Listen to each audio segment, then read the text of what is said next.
kiri hafi kandi azagaruka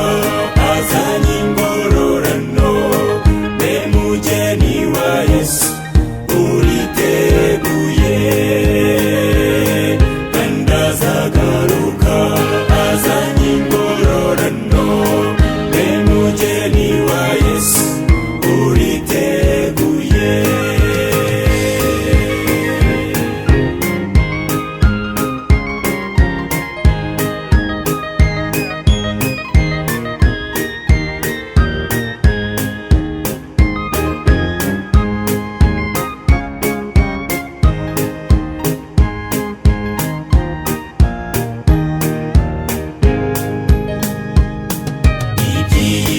Tuzabisiga uko twabisanze nta na kimwe tuzamanukana ikuzimu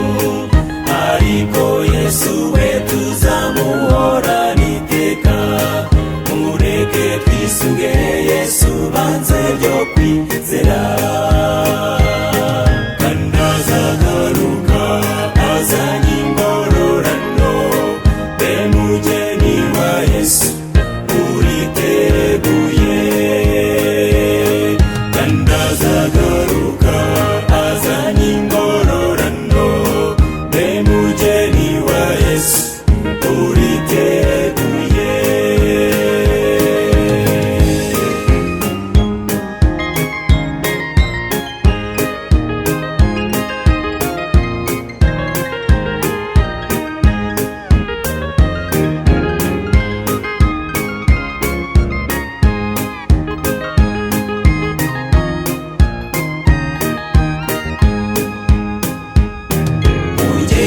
Wateguriwe ijuru ry'iragangu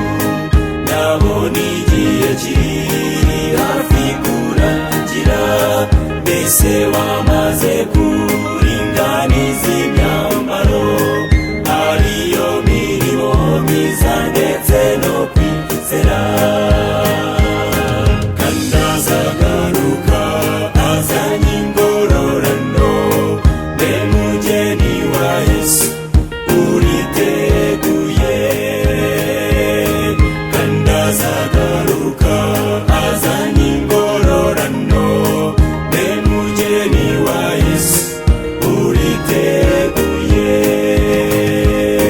kandi azagaruka azanye ingororano mbe mugeni wa Yesu uriteguye.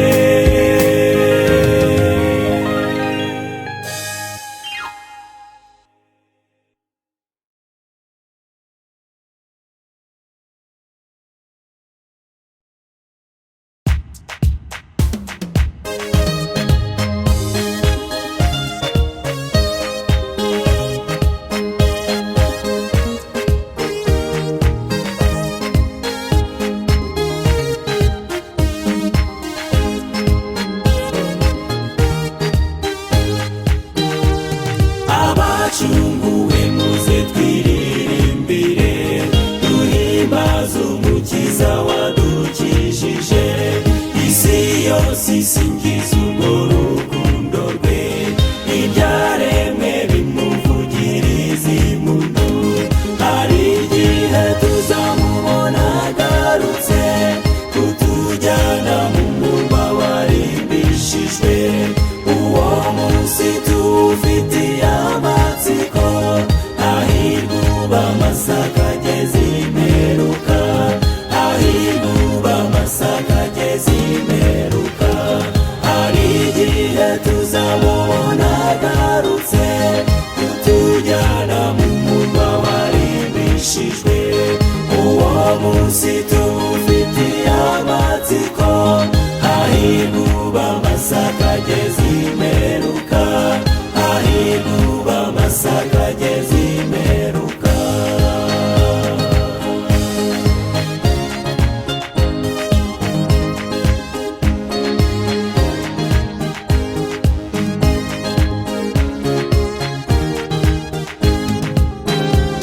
Yesu ntazatinda tumutegereze twirinde kugwa ngo dusubire inyuma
mwami wacu turagukumbuye dufite amatsiko menshi kukubona abakwizeye turagutegereje haleluya ikaze mu mitima yacu hari igihe tuzamubona agarutse kutujyana mu murwa warimbishijwe uwo munsi tuwufitiye amatsiko hahirwa amasaka ageze imperuka hahirwa amasaka ageze imperuka hari igihe tuzamubona agarutse kutujyana mu murwa warimbishijwe uwo munsi tuwufitiye amatsiko hahirwa amasaka ageze imperuka hahirwa amasaka ageze imperuka hari igihe tuzamubona agarutse kutujyana mu murwa warimbishijwe uwo munsi tuwufitiye amatsiko